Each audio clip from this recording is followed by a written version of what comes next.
देखिए बच्चों, क्लास 7 हम ये आज आपकी एक्सरसाइज को स्टार्ट कर रहे हैं। क्लास 7 और एक्सरसाइज स्टार्ट कर रहे हैं हम आज 10.1। बड़े ध्यान से एक्सरसाइज को समझना है आपको। पेज नंबर 115 पर ये एक्सरसाइज है और पहला क्वेश्चन बड़े ध्यान से देखना है, क्योंकि सारी थ्योरेटिकल एक्सरसाइज है, समझने वाली एक्सरसाइज है, यानी कुछ भी आप इसमें रट नहीं सकते। तो अगर इसकी बेसिक आपको अभी नहीं आती हैं तो इससे पहले वाली वीडियो को एक बार देख लें, वहाँ से आप थोड़ा सा बेसिक सीख जाओगे। और हमने आपको बताया था कि इसको थोड़ा सा रीड भी कर लेना, तो आपने रीड कर लिया होगा, क्योंकि जितना अच्छा आपने रीड कर लिया होगा, समझ लिया होगा, उतना ही अब एक्सरसाइज को करने में आपको लाभ मिल जाएगा, यानी उतनी ही आपको आसान लगेगी अभी एक्सरसाइज, अगर आपने थोड़ा सा इसके बारे में जान लिया है तो। और नहीं जानना है तो अभी भी हमारी पिछली वाली वीडियो को आप एक बार देख लें। तो क्वेश्चन नंबर 1 है, choose the correct answer out of the given alternate in the following multiple choice question. यानी मल्टीपल चॉइस क्वेश्चन हमको दिए हुए हैं, कुछ उनमें से आपको एक करेक्ट आंसर को चूज़ करना है, यानी कि करेक्ट ऑप्शन को देखना है। ध्यान से देखना बहुत, क्योंकि एक वीडियो में ये एक्सरसाइज ख़त्म नहीं होगी। तो इसमें देख रहे हो आपके 2 लाइन ये पैरेलल दी हुई हैं और एक लाइन इनको इस तरह से इंटरसेक्ट करती है। तो एक नज़र देखिए आप मोबाइल पर रखोगे अपने पे, और एक नज़र रखोगे आप अपनी बुक पे, यानी जो बुक जहाँ पर क्वेश्चन है, क्योंकि यहाँ पर सारी चीज़ें लिखूँगा मैं तो थोड़ा सा कॉम्प्लिकेटेड सा हो जाएगा। मैंने केवल एक आपको आइडिया से 2 लाइनें बना दी हैं, उनको इस तरह से एक तीसरी लाइन काट रही है, ठीक है। बुक में भी देखना आप साथ साथ। यहाँ पर दिया हुआ है कि AB पैरेलल है CD के, और PQ को इंटरसेक्ट करती है R और S पर, ठीक है। तो इसका पहला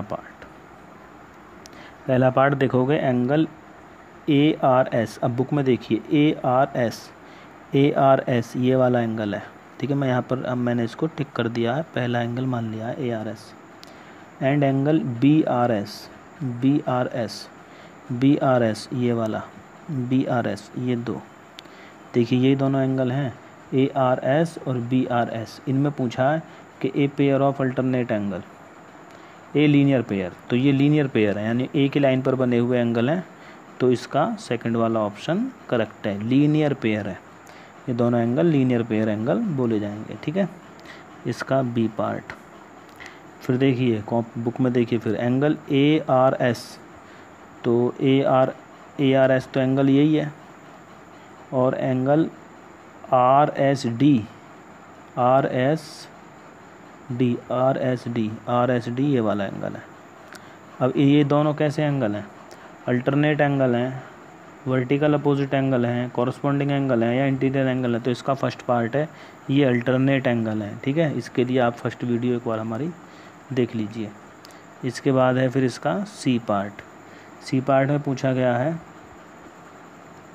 कि एंगल PRB। अब देखिए बुक में पहली वाली फिगर में PRB ये वाला एंगल दिया हुआ है 60 डिग्री, ठीक है। तो QSC की वैल्यू बताओ, इसकी वैल्यू बताओ कितनी होगी, ठीक है। इसकी वैल्यू देखिए कितनी होगी, ये एंगल और ये एंगल, ये दोनों एंगल कैसे हैं? वर्टिकल अपोजिट एंगल हैं, तो ये वाला एंगल कितना हो जाएगा? 60 डिग्री हो जाएगा। ये एंगल और ये एंगल दोनों कैसे हैं? कॉरस्पॉन्डिंग एंगल है, तो ये भी 60 होगा। तो इसका मतलब 60 इसका राइट आंसर है, और 60 क्या है? सेकंड पार्ट है, तो सेकंड पार्ट इसका सही है, ठीक है। तो ये था 3। अब इसका चौथा क्वेश्चन के लिए अलग फिगर दी हुई है, तो उस फिगर को एक बार बना लेते हैं हम। तो एक लाइन तो इन्होंने दी है AB, एक लाइन इन्होंने दी है CD। तो हमने मान ली ये लाइन AB है और ये लाइन CD है, बीच वाला पॉइंट O है, और ये एंगल 72 है, ये पॉइंट O है। COB की वैल्यू बताइए, COB की वैल्यू बताइए। तो देखिए ये दोनों एंगल कैसे हैं? लीनियर पेयर हैं, और जब हम जानते हैं लीनियर पेयर एंगल का जो सम होता है वो होता है 180। हम इसको अगर x मान लें, ठीक है, इसको अगर हम x मान लें तो कितना हो जाएगा? x + 72 = 180। अब x को क्या करना है? 180 में से 72 को माइनस कर देना, जो भी यहाँ पर आ जाएगा वो उस एंगल का वैल्यू होगी। तो ये 108 आएगी, आपका थर्ड वाला ऑप्शन, ठीक है। माइनस करके यहाँ पे इसको लिख लेना, ठीक है। अब चलते हैं इसके बाद क्वेश्चन नंबर 2 पर। क्वेश्चन 2 आपका इम्पोर्टेंट क्वेश्चन है। क्वेश्चन नंबर 2, इसमें देखिए एक आपको लाइन दी हुई है AB, एक तीसरी लाइन इससे मिलती है C, ये पॉइंट है O और ये है 5x और ये वाला एंगल है 5x + 10। तो ये एक स्ट्रेट लाइन है। क्वेश्चन नंबर 2 है, x की वैल्यू फाइंड करनी है, तो स्ट्रेट लाइन है तो ये दोनों एंगल क्या बोले जाएंगे, ये बोले जाएंगे लीनियर पेयर। ठीक है, पेयर ऑफ यानी लीनियर पेयर। तो लीनियर पेयर में एंगल का सम होता है 180, तो दोनों को प्लस करो 5x + 10 + 5x = 180 लिख लेना इसको कि these angle of linear pair. 5x और 5x हो गए 10x + 10 = 180 और 10 को उधर ले जाओगे तो ये हो गया 10x = 170 और x = 17 डिग्री। 17 डिग्री इसका आंसर होगा, x की वैल्यू 17 होगी। ठीक है, क्वेश्चन नंबर 3 पे आते हैं। क्वेश्चन नंबर 3, क्वेश्चन नंबर 3 में भी फिगर हमको दी हुई है, तो फिगर को एक बार बना लेते हैं। ये हमने फिगर बना ली, एक इस तरह से काट दिया। ये एंगल हमको दिया है 70 डिग्री, ये L लाइन है और ये M लाइन है। ये है 1 2 3 4 5 6 7, ये एंगल दिए हैं। आपसे पूछा है कि L M के पैरेलल है और 1 to 7 वैल्यू बताइए। देखिए जो 7 है वो एंगल 2 होगा, क्यों? क्योंकि 2 और 7 कैसे हैं, वर्टिकल अपोजिट एंगल है। तो एंगल 2 की वैल्यू कितनी हो जाएगी, 70 डिग्री। आगे इसका रीजन आप लिख दोगे कि ये क्या है, वर्टिकल अपोजिट एंगल है। ठीक है, एंगल 3 की वैल्यू कितनी होगी, एंगल 3 की वैल्यू होगी कितनी, देखिए ये दोनों लीनियर पेयर हैं, लीनियर पेयर का सम होता है 180, तो 180 में से 70 को माइनस करेंगे तो 110 हमारा C की वैल्यू आएगी। और एंगल 1 और एंगल 3 कैसे होंगे दोनों आपस में, ये दोनों एंगल कैसे होंगे आपस में, बराबर होंगे। बराबर होंगे इसका मतलब क्यों बराबर क्यों होंगे, क्योंकि ये वर्टिकल अपोजिट एंगल है, तो ये 110 का एंगल आएगा। तो वो चारों एंगल निकल गए। अब एंगल 5 किसके बराबर होगा, एंगल 5 होगा 70 के बराबर, क्योंकि कॉरस्पॉन्डिंग एंगल है। अब जब एंगल 5 है तो एंगल 7 किसके बराबर हो जाएगा, एंगल 5 के 70 डिग्री, क्यों? क्योंकि वर्टिकल अपोजिट एंगल है। ठीक है, और एंगल 6 जो होगा वो होगा एंगल 3 के इक्वल, क्योंकि 110 कॉरस्पॉन्डिंग एंगल है। ठीक है, और एंगल 4 जो होगा वो कितने के बराबर होगा, 4 एंगल होगा एंगल 6 के बराबर, क्योंकि वर्टिकल अपोजिट है 110 एंगल है। तो ये हमने सारे एंगल्स की वैल्यू निकाल ली है। एक बार वीडियो को अगर कहीं जल्दी हुई हो तो वीडियो को एक बार बीच में रोक लेना, तो फिर से इसको समझ लेना।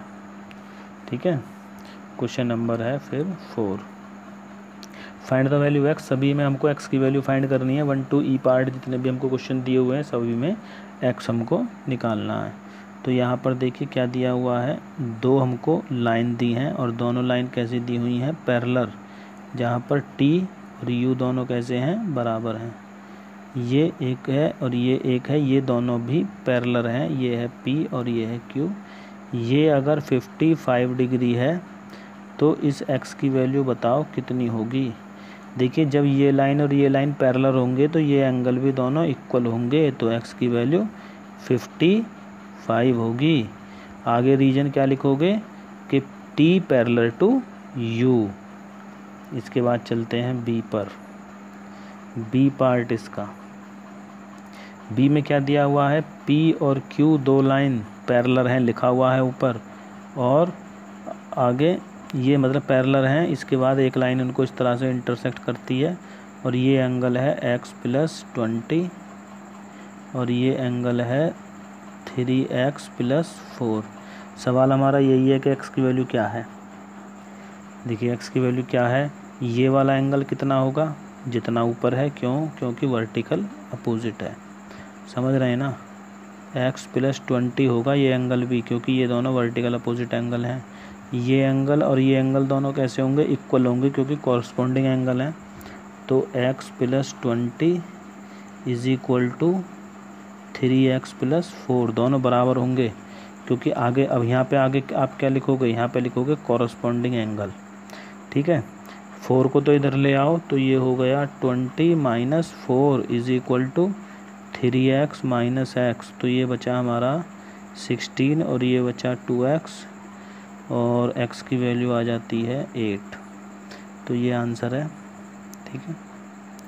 इसके बाद चलते हैं सवाल नंबर सी पर। सी क्वेश्चन पर चलते हैं। अब देखिए ये लाइन और ये लाइन दोनों पैरेलल दी हुई हैं क्योंकि P और Q हैं, ये P है और ये Q है। ये एंगल है x प्लस 26, ये एंगल है x। जब ये दोनों लाइन पैरेलल हैं तो इनका सम 180 डिग्री होगा, ठीक है। इनका सम 180 डिग्री क्यों होगा, क्योंकि ये दोनों कैसे हैं, ये दोनों पेयर ऑफ इंटीरियर एंगल हैं। पेयर ऑफ इंटीरियर एंगल मतलब जब लाइनें पैरेलल होती हैं तो उनका सम कितना होता है, 180 डिग्री होता है। तो 180 डिग्री अब इसको लिख लीजिए, तो x plus 26 plus x is equal to 180 degree, तो 2x is equal to 180 minus 26 और 2x इज इक्वल टू 10 में से 6 माइनस होंगे तो 4 और 7 में से 2 माइनस होंगे तो 5 और 1। अब x की वैल्यू आप जानते ही हैं क्या आएगा, निकाल लेना इसको डिवाइड करके। और ये लास्ट वाला क्वेश्चन है, इसका अब डी नहीं भी 2 क्वेश्चन और हैं। डी वाला पार्ट और समझ लीजिए। 2 लाइनें हैं पैरेलल, इनको एक लाइन इंटरसेक्ट करती है और एक लाइन यहाँ से ऐसे जा रही है। तो ये एंगल है 120 डिग्री, ये एंगल है 70 डिग्री और ये एंगल है x। देखिए इसकी वैल्यू कैसे निकलेगी, x की वैल्यू तब निकलेगी जब ये वैल्यू आएगी। क्यों, क्योंकि ये और ये दोनों कैसे हैं, वर्टिकल अपोजिट हैं। वो 120 एंगल है तो ये पूरा भी एंगल 120 होगा। रीजन क्या है, कॉरस्पॉन्डिंग एंगल है। कॉरस्पॉन्डिंग एंगल हैं इसलिए बराबर हैं क्योंकि P और Q दोनों कैसे हैं, पैरेलल हैं, ठीक है। ये पूरा एंगल 120 हो गया, तो 70 ये है तो इधर वाला कितना हो जाएगा, ये 70 हो जाएगा। अब 120 में से अगर आप 70 माइनस कर देते हो तो क्या बचता है आपके पास, 50। इसका मतलब x की वैल्यू कितनी है, 50 है। ये सारी बातें आप नोट कर देना इसमें। देखिए अब देखिए लास्ट वाला क्वेश्चन E यानी 4 का E पार्ट, 4 क्वेश्चन और इसका E पार्ट। 2 लाइन इन्होंने ये पैरेलल दी हैं, एक लाइन इनको इंटरसेक्ट करती है और ये एंगल दिया है इन्होंने 2x प्लस 24, ये एंगल x है और ये दिया है 60। देखिए हम क्या करेंगे, P लाइन Q लाइन दोनों पैरेलल हैं तो ये दोनों एंगल कितने होंगे, वर्टिकल अपोजिट हैं, तो 60 के ये दोनों एंगल हो जाएंगे। और फिर ये दोनों लाइन पैरेलल हैं तो इंटीरियर एंगल का सम कितना हो जाता है, 180। तो यहाँ लिखेंगे 2x plus 24 plus 60 is equal to 180, ठीक है। अब हम इसको वैल्यू लगाएंगे तो 2x इज इक्वल टू 180, 60 और 24 दोनों माइनस होंगे इधर आकर के तो हो जाएगा 84। अब 84 माइनस करेंगे तो शायद 96 बचता है। 2x तो 2 से डिवाइड करोगे तो 2 4 जा 8 और 2 8 जा 16, तो x की वैल्यू आ जाती है 48। तो इसके बाद बस आज का लिए इतना ही है क्योंकि एक्सरसाइज काफ़ी बड़ी है और वीडियो काफ़ी बड़ी हो जाएगी, इसलिए आज इतना ही करिए। बाकी नेक्स्ट वीडियो में इसे हम सोचेंगे, देखेंगे कि कंप्लीट हो जाए। नोटबुक कंप्लीट करिए और चैनल को सब्सक्राइब करें, वीडियो को लाइक करें, नोटबुक कंप्लीट करें।